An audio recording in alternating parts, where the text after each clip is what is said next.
Quero saudar o povo de Deus com a graça e a paz do Senhor Jesus. Amém, irmãos? Louvado seja Deus por mais uma vez o Senhor nos trazer aqui nesse lugar para adorarmos ao seu nome e reconhecermos sua graça sobre a nossa vida. E eu quero convidar os meus amados irmãos para lermos a palavra de Deus.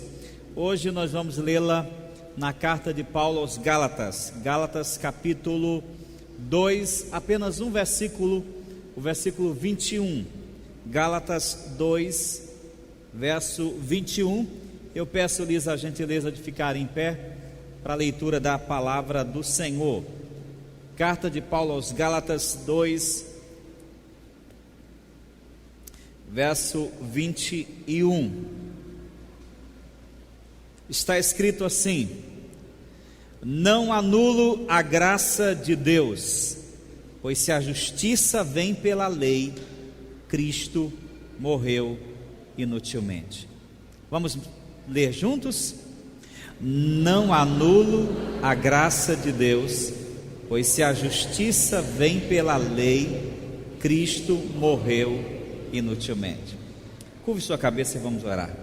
Pai bondoso, Deus de imensa graça, é com muita alegria que nós nos reunimos na Tua presença hoje aqui e temos louvado ao Senhor com os cânticos, as orações e tudo que fazemos nesse auditório. E agora nós lemos a Tua santa palavra e queremos pedir que o Teu Santo Espírito, nosso Pai querido, nos traga instrução, edificação para a nossa vida e para a nossa fé. Nós estamos na Tua presença, Deus de amor, e dependemos inteiramente do Teu Espírito Santo para não somente nos revelar a Tua palavra, como também falar ao nosso coração de uma forma especial. Assim nós pedimos, nos abençoe em nome de Jesus. Amém? Por favor, pode sentar-se. Nós vamos começar a nossa conversa hoje à noite contando uma história. Conta-se que certa feita, numa cidadezinha nos Alpes suíços, uma pequena cidade que foi construída à margem, ou melhor, bem ao pé de uma cadeia de montanhas. Ali, aquela cidadezinha era tranquila, os seus habitantes moravam ali de uma forma ordeira, tranquila e feliz.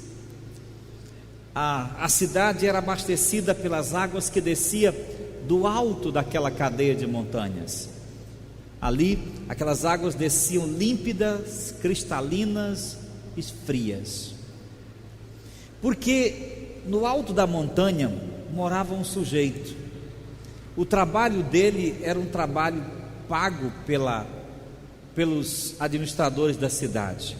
O trabalho dele era limpar as fontes de água que desciam da montanha e formavam filetes de água e depois formavam rios, o rio que abastecia a cidade.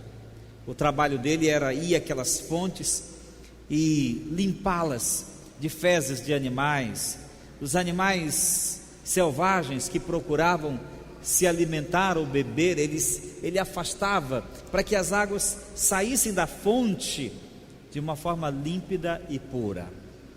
Mas até que um dia, os moradores daquela cidade, especialmente os administradores, disseram: sabe de uma coisa? Nós estamos pagando caro para essa pessoa que mora lá em cima limpar as fontes. Vamos construir uma barragem. Ao invés de pagarmos uma pessoa e gastarmos um salário sustentando uma pessoa que a gente nem sabe quem é e nem aparece na cidade, vamos construir, na verdade, uma represa para que a água que desça de lá seja armazenada aqui na cidade. E assim o fizeram.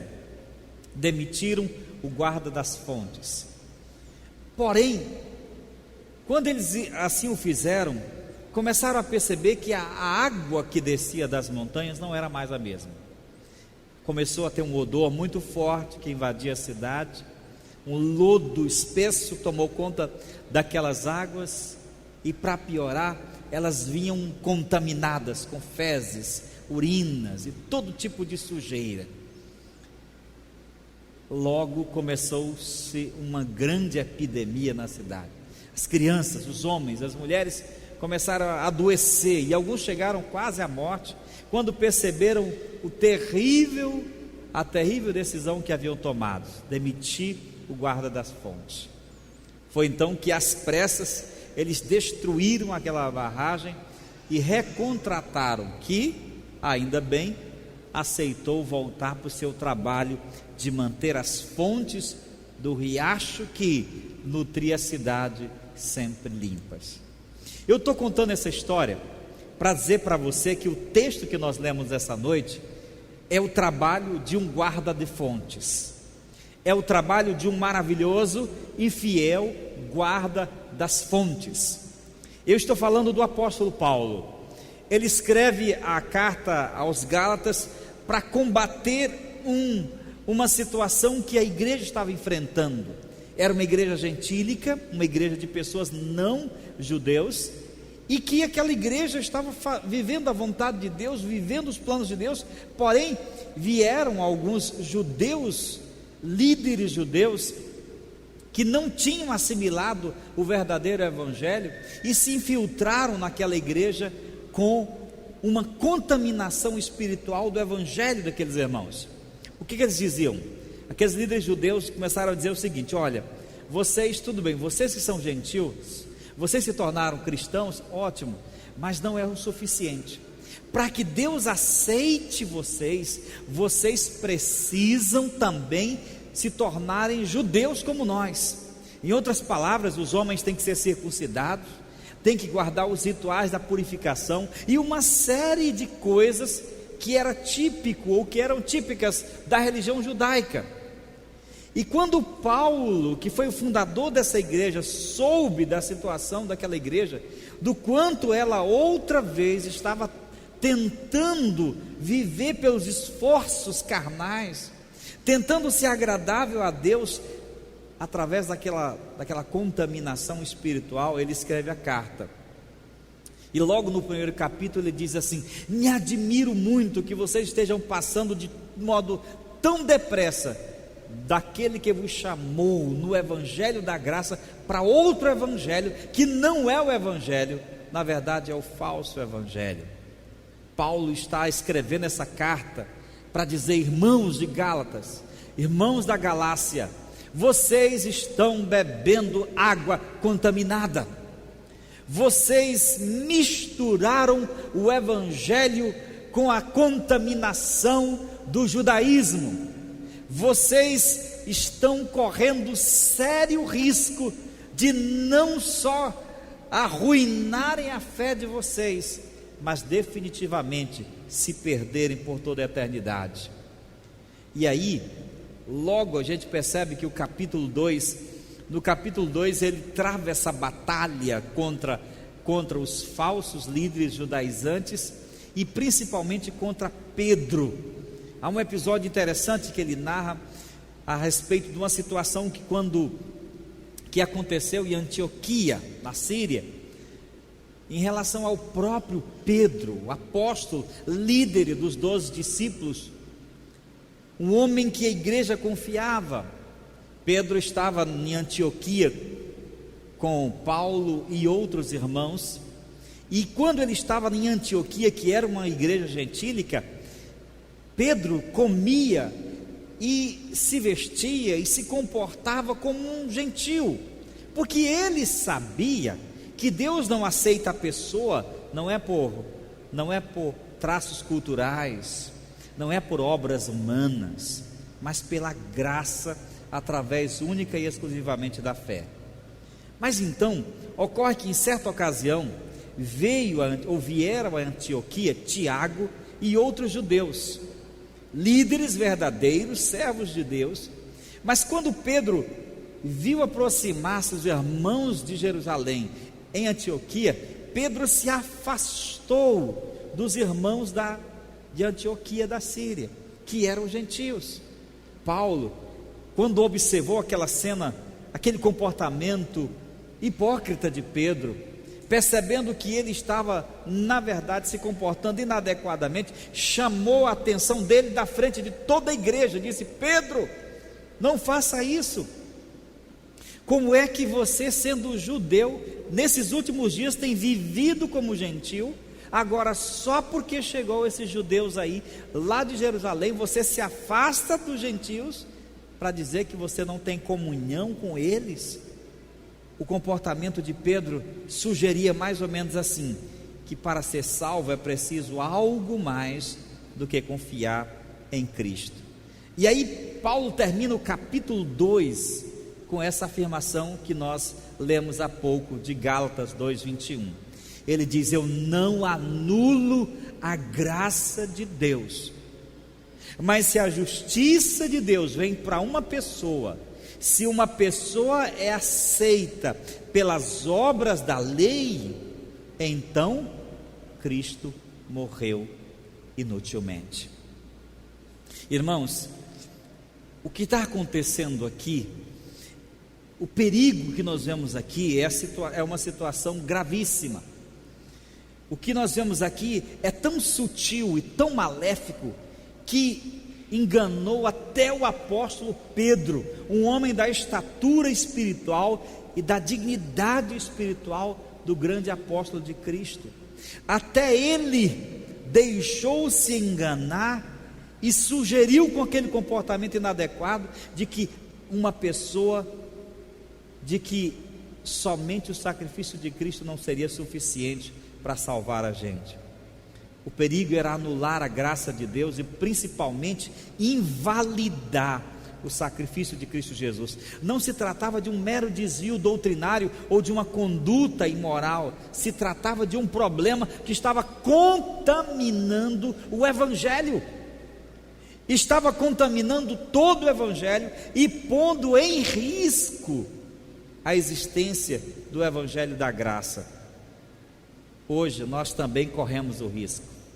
Hoje nós, como cristãos, como igreja, semelhantemente corremos o mesmo risco de terminar anulando a graça de Deus, de terminar contaminando o verdadeiro Evangelho, de terminar misturando o Evangelho com uma série de outras coisas que vai nos afastar ou que vão nos afastar de Deus. Por isso hoje eu quero conversar com os irmãos sobre esse assunto. Não anule a graça de Deus. E eu vou dirigir a nossa conversa em 3 aspectos. Primeiro, mostrando as formas de como se pode anular a graça de Deus. Como alguém, uma igreja, uma religião, um modo de pensar pode terminar anulando a graça de Deus na sua própria vida e na vida das pessoas. Primeiramente, as formas de anular a graça de Deus: adicionando qualquer coisa à graça de Deus. Foi esse exatamente o erro dos legalistas de Jerusalém.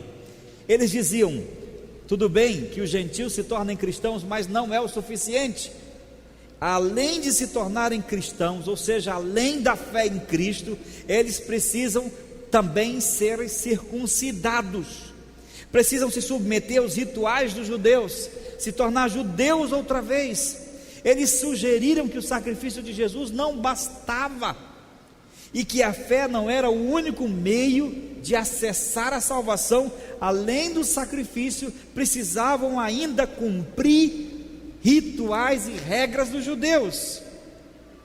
Isso é adicionar, isso é somar ao sacrifício mais alguma coisa. Para ser salvo é preciso algo mais do que confiar em Deus, diziam aqueles homens. Meus irmãos, essa é uma adição muito infeliz, essa é uma contaminação terrível. Parte do pressuposto de que Jesus Cristo não é suficiente, sua morte não basta, seu sangue não basta, é preciso, além do sacrifício, os esforços pessoais, as obras pessoais. Hoje em dia também é assim. Há pessoas e até igrejas que dizem assim: para você salvo, você tem que entregar a sua vida a Jesus, mas além de você entregar a Jesus a sua vida, você tem que fazer isso, você tem que frequentar a igreja, você tem que ser dizimista, você tem que ser santo, você tem que ser fiel, você tem que ser honesto, você tem que ser tudo isso para que você possa ser aceito por Deus. Aí você diz assim: pastor, mas não é isso que o senhor prega? Nunca preguei isso. Para sermos aceitos por Deus, não é preciso nada mais além do que o sacrifício de Jesus. Então eu não devo frequentar a igreja, eu não devo ser dizimista, eu não devo ser fiel, eu não devo ser santo? Deve, mas não como uma condição para a salvação, mas como um resultado de alguém que já é salvo. A vida santa, transformada, comprometida, não é uma condição da salvação, é uma consequência. A graça que opera em alguém produz uma nova vida, produz um homem ético, produz uma mulher transformada, produz um homem santo, produz um homem comprometido. Porém, se eu disser que a pessoa que não é crente, ou a pessoa que é crente e não frequentar a igreja não vai para o céu, eu estou dizendo que frequentar a igreja é uma condição para que a pessoa vá para o céu. É interessante que no programa de rádio, lá na rádio que a gente sempre participa dos debates, uma das perguntas que mais vem quase todas as vezes é essa daqui: pastor, se eu não der o dízimo eu vou para o inferno? Meu irmão, pelo amor de Deus, toda vez essa pergunta é clássica. Quando é tema livre, alguém já liga: pastor, responde aí, se eu não entregar o meu dízimo eu vou para o inferno? Porque o pessoal pensa o seguinte, que essa história da salvação de graça é balela. Eles dizem que é de graça, mas aí você vem para a igreja e tem que pagar a salvação em suaves prestações o resto da vida, até morrer. Então, qual é a resposta que a gente sempre dá, de forma até rindo? Eu digo assim: meu irmão, é o seguinte, não, quem não dá o dízimo vai para o céu também. Como assim, pastor? O que eu digo é o seguinte, é que o dízimo não é uma condição para a salvação. Quem de fato tem Cristo no seu coração é uma pessoa fiel a Deus. Eu digo assim, não é que quem não dá o dízimo vai para o inferno. Eu digo o contrário, é que quem vai para o inferno não dá o dízimo. A resposta é outra. Eu digo assim, olha, não é que quem não dá o dízimo vai para o inferno, é que quem já vai para o inferno nunca vai ter o coração liberto, transformado, para poder dizimar. A questão é de outra natureza. Não é uma condição ser santo, ser salvo, dedicado. Não é uma condição para ser aceito por Deus. É uma consequência. É uma consequência, um resultado da graça de Deus na nossa vida. Porque nós não podemos adicionar nada. Uma segunda forma de anular a graça de Deus é esvaziá-la. Aqui nós temos o sujeito liberal. Algumas igrejas ensinam da seguinte maneira: que não importa o que você acredite, não importa o que você faça, não importa o que você faz da sua vida, o que você pratica, não importa. O importante é que você seja gente boa, que seja do bem. O importante é que você seja um cara bacana. Se você crê em Deus ou se não crê, isso não tem o menor valor. Você só precisa ser uma pessoa boa, porque pessoas boas Deus quer no céu. Pessoas boas Deus vai levar para o céu. Aqui nós temos uma mentalidade liberal, essa visão que ensina de que Deus leva pessoas boas para o céu, não interessa o que elas fazem com suas vidas, se elas se prostituem, se elas pecam, todas essas coisas não têm nenhum valor se a pessoa é uma pessoa do bem. Agora, esse é um pensamento completamente absurdo em relação ao verdadeiro evangelho. Deus está interessado sim no modo como eu vivo, no modo como eu pratico a minha vida, no modo como eu experimento a minha vida. Deus está interessado sim em uma vida santa, não como condição, mas como já dissemos, como uma consequência. Essa perspectiva liberal de que não importa o que você faça, é importante que você seja uma pessoa do bem, é extremamente equivocada, porque se pensa que Deus é uma espécie de pai bolachão. Pode fazer o que você quiser, que no final dá tudo certo, tudo vai acabar em pizza. tudo vai acabar em pizza. É uma espécie de liberalismo e uma espécie de universalismo. No final, Deus vai salvar todo mundo, portanto vamos pecar, que tudo vai dar certo. Isso aí é uma espécie de esvaziamento da graça. O sujeito esvazia completamente, tira todo o efeito da cruz de Cristo, para que ele possa viver mesmo no pecado. O sacrifício de Jesus é a única porta de entrada para o céu, e nós a acessamos pela fé. Mas uma vez salvos pela graça, a graça nos transforma para vivermos diferentes, consagrados, dedicados a Deus, não como uma condição para a salvação, mas como um reflexo da salvação na nossa vida. Uma outra forma de anular a graça de Deus é substituindo-a. Aqui nós temos uma espécie de humanismo clássico. Algumas igrejas professam de lábios que creem que só Jesus Cristo salva, que a salvação é pela graça, mas juntamente com Jesus Cristo impõe uma série de rituais, uma série de comportamentos às pessoas, aos seus fiéis, deixando bem claro para elas que se elas não praticarem essas coisas, elas vão para o inferno, perderão a salvação. Eu vou contar para você uma história assim, bem cômica e trágica ao mesmo tempo. Quando eu era pastor em Piracuruca, nós tínhamos uma congregação no interior de Domingos Mourão, tão longe lá de casa que era mais ou menos uns 100 e poucos quilômetros, e eu visitava aquela congregação no interiorzão mesmo, mais ou menos uma vez por mês, às vezes de duas meses, ia de moto. Era uma dificuldade tremenda da assistência espiritual àqueles irmãos. Ocorre que passamos por algumas dificuldades, e eu passei mais ou menos uns 3 ou 4 meses sem ir, até que eu fui visitar os irmãos. Geralmente passava uma semana com eles, celebrava ceia, pregava, visitava, aconselhava. Quando eu cheguei naquela ocasião, era uma congregação de mais ou menos umas 15 pessoas, irmãs sofridas, aquelas irmãs bem morenas, dos cabelos bem encaracolados, mas todas as vezes que sabia o pastor vai passar uma semana com a gente aqui, as irmãs se produziam, os homens também se cuidavam, e a gente fazia aquelas celebrações, fazia uma festa. Eu achei estranho. Quando eu cheguei no povoado, geralmente ia de ônibus até a cidadezinha, da cidadezinha viajava de cavalo ou de pé, uns 10 quilômetros até o povoado. Quando eu cheguei lá, uma coisa logo me chamou a atenção. As irmãs que têm o cabelo bem embolado, estavam com um cabelão assim dessa altura, parecia Black Power, aquele cabelão grandão, enrolado, e eu achei estranho, porque o que aconteceu com essas irmãs? Será que o barbeiro morreu? Será que o cabeleireiro foi embora do povoado? Não sei o que aconteceu.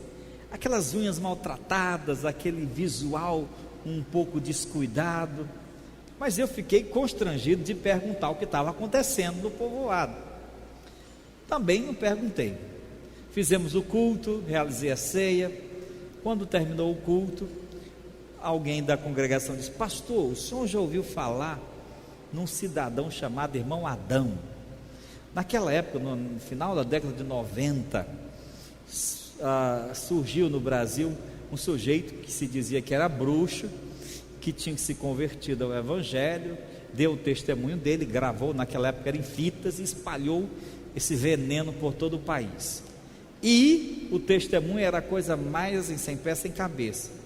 Num desses momentos do testemunho, ele disse que certa vez, quando era bruxo, o diabo o pegou pela mão, abriu um buraco no chão e disse: olha, agora eu vou te levar para o inferno.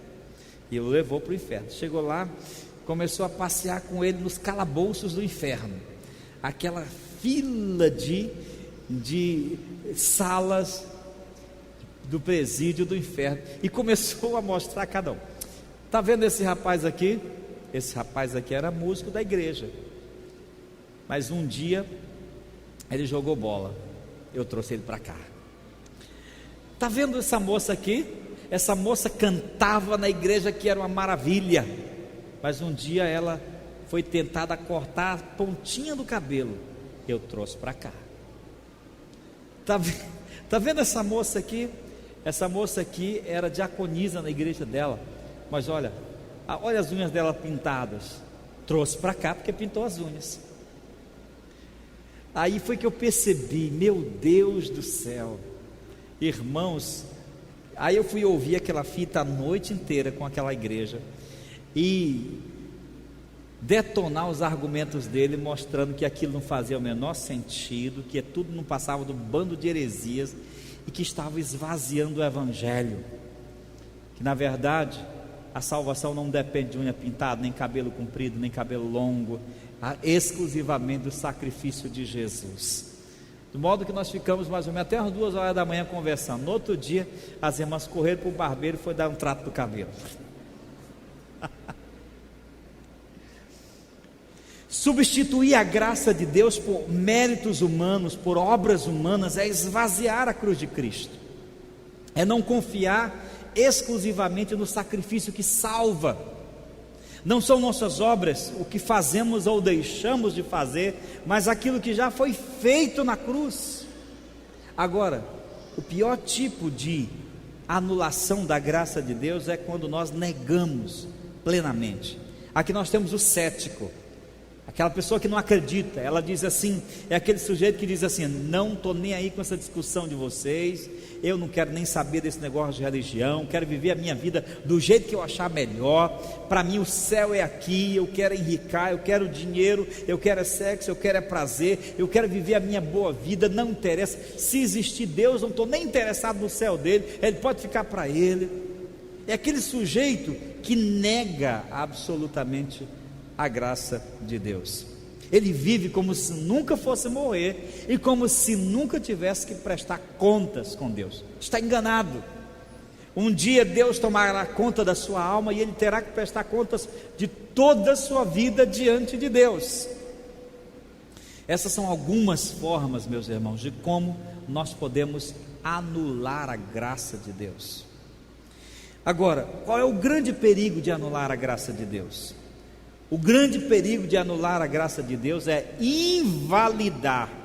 O apóstolo Paulo diz assim: não anulo a graça de Deus, mas se a justiça vem por meio da fé, Cristo morreu em vão. O grande problema de adicionarmos, de substituirmos, de incrementarmos o sacrifício de Jesus, ou de o negarmos completamente, não é só o problema da ingratidão por tudo que ele fez, não é só o problema de sermos ingratos ao sacrifício do Salvador, é principalmente uma injúria contra Deus, pois a Bíblia diz que todos nós somos pecadores e não podemos nos salvar por nós mesmos, e que somente o sacrifício de Jesus, aceito pela fé, é suficiente para a nossa salvação.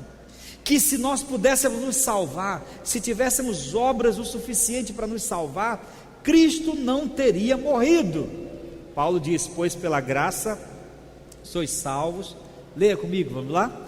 Pois pela graça sois salvos por meio da fé, isso não vem de vós, é dom de Deus, e não de obras, para que ninguém se glorie. Não de obras, para que ninguém se glorie. O principal perigo de anular a graça de Deus é fechar a porta da graça na sua própria cara. Quando eu acredito que o sacrifício de Jesus não é suficiente e que eu tenho que fazer mais algo para Deus me aceitar, eu digo: Jesus, o Senhor não basta. Quando eu era criança, eu costumava nessa época de inverno sair, nós morávamos no final da cidade, pelos interiores, tomando banho de riacho. Aqueles grotões que se formavam no inverno, os riachos enchiam rapidamente. Menino é bicho perigoso, né? E um desses dias, eu tomando banho num daqueles riachos, não sabia nadar, escorreguei e caí no poço fundo e comecei a me afogar. Estávamos eu e alguns colegas, comecei a me afogar, morre, não morre, bebendo águas, sendo asfixiado aos poucos, quando de repente, sem eu mesmo perceber, alguém veio por trás de mim me pôs nos braços e jogou para fora, e eu fui salvo da morte. Imagine se eu pudesse olhar para aquela pessoa e dissesse: não me salve, eu não quero que você me salve, me deixe aqui, pode deixar que eu faça sozinho, eu saio sozinho. Como seria absurdo eu dizer para alguém que vai me salvar que eu não preciso dela, já que eu estava morrendo. Da mesma forma nós dizemos para Deus, quando nós acrescentamos, substituímos, incrementamos ou negamos a suficiência do sacrifício de Jesus, é o mesmo que dizer para Ele: Senhor, sua morte foi em vão. E assim nós fechamos a porta da graça na nossa própria cara, irmãos. Nós fechamos a única oportunidade de sermos salvos. Cristo morreu por nós, é o suficiente para nos salvar. E anular o sacrifício de Jesus é deixar nós mesmos fora da salvação eterna. O verdadeiro evangelho não é um evangelho barato, não é um evangelho contaminado nas fontes. O verdadeiro evangelho é o evangelho que ensina, que proclama a suficiência do sacrifício de Cristo Jesus e o nosso acesso a esse sacrifício pela fé, pois pela graça sois salvos mediante a fé, e isso não vem de vós. Isso gera em nós primeiramente liberdade, somos libertos da culpa. Deus não me aceita porque eu sou bom, porque eu sou honesto, porque eu sou justo, porque eu sou direito. Deus me aceita porque Ele desejou, Ele decidiu me aceitar em Cristo, por causa do sacrifício de Cristo. E já que eu sou aceito em gratidão, e principalmente por ter experimentado o novo nascimento, eu busco agora uma nova vida, uma vida diferente. Não estamos dizendo que depois de que você já foi aceito pela graça, você pode viver de qualquer maneira, porque na verdade, se você vive de qualquer maneira, uma vez que você foi aceito pela graça, é uma prova de que você nunca foi aceito pela graça. Quando somos aceitos, perdoados e amados, nós experimentamos a verdadeira liberdade, a liberdade para amar a Deus, para servir a Deus, para consagrar a nossa vida a Ele. Nós não o servimos por medo, não o servimos por medo de sermos fulminados por sua ira, por medo do inferno. Por que você serve a Deus? Você tem medo do diabo lhe levar? Você tem medo da pobreza? Você tem medo do inferno? Você tem medo do sofrimento? Se essa é a sua motivação, você ainda não está na graça. Se você diz assim: eu sirvo a Jesus porque eu o amo, porque Ele me amou na cruz, Ele me salvou, Ele me perdoou e eu preciso amá-lo, não porque Ele, assim eu estarei fazendo porque Ele me aceite, mas porque Ele já me aceitou. Isso é libertação da culpa, do medo. Religião não é imposição de medo. Religião que impõe medo: faça isso, senão Deus vai tirar de você, faça isso, senão você vai ser fulminado pela ira de Deus. Essa é a religião da culpa, não é o Evangelho. O Evangelho nos liberta para uma vida transformada e regenerada para a glória de Deus, amém? A liberdade da graça nos traz paz ao coração. Paulo diz que justificados, pois, pela fé, temos paz com Deus, e já nenhuma condenação há para os que estão em Cristo Jesus. Não há condenação. Não há condenação para aqueles por quem Jesus morreu. Não há condenação para aqueles por quem Jesus se entregou. Não há condenação, pois o sangue de Jesus lavou nossa alma. Não há condenação, pois o sangue de Jesus nos regenerou. Não há condenação. E agora, livre, salvo, purificado, liberto pelo sangue, eu tenho a alegria de viver para meu Deus, de amá-lo, de servi-lo, de entregar tudo que Ele me deu para Ele também. Você possui essa liberdade, meu irmão? Você serve ao Senhor com essa liberdade ou com medo? Ou você é dominado pelo espírito do medo? Ou você é controlado pelo espírito, por esse sentimento de medo que atormenta o coração de muitas pessoas. Cristo não morreu em vão. Ele morreu para libertar você, transformar você, para que você desfrute do verdadeiro viver salvo e liberto pelo seu sangue. Eu vim para que tenham vida, disse o Senhor, e a tenham com abundância.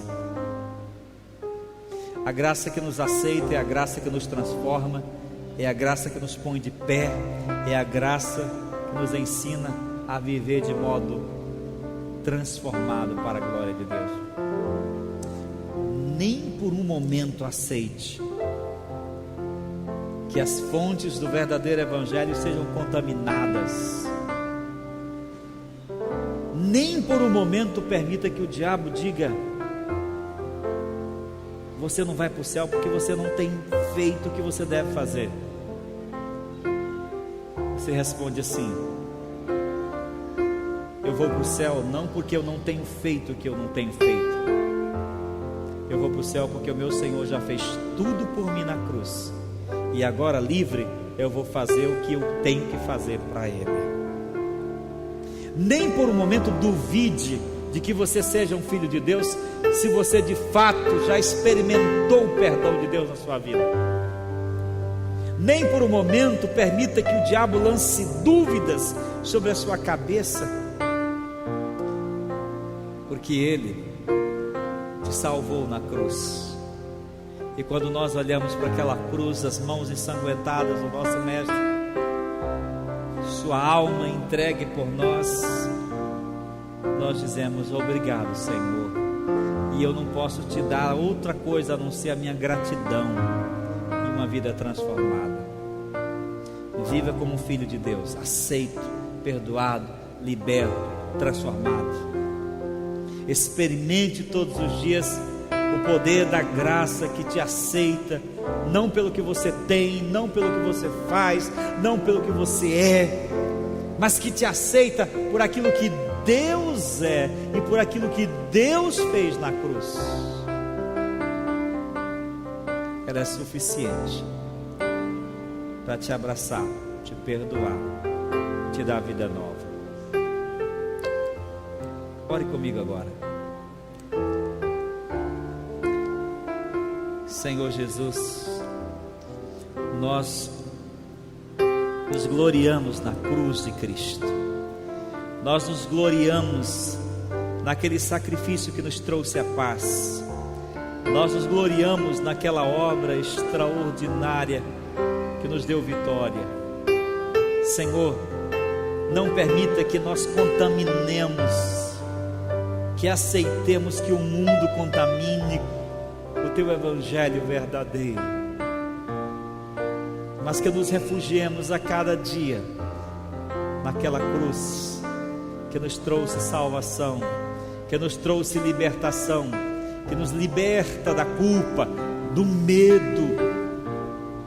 O Senhor nos recebe, nos aceita, porque o Senhor nos amou, e nos amou não por causa de nós mesmos, mas por causa do Teu imensurável amor, porque nós só te amamos porque o Senhor nos amou primeiro e se revelou por nós. Obrigado, Senhor, obrigado. Nós queremos consagrar a Ti a nossa vida e Te dar a nossa vida, porque o Senhor já nos deu tudo, e nos dará ainda infinitamente mais naquele dia final. Bendito seja o Teu nome. E todo o povo de Deus diz: amém. Louvado seja Deus.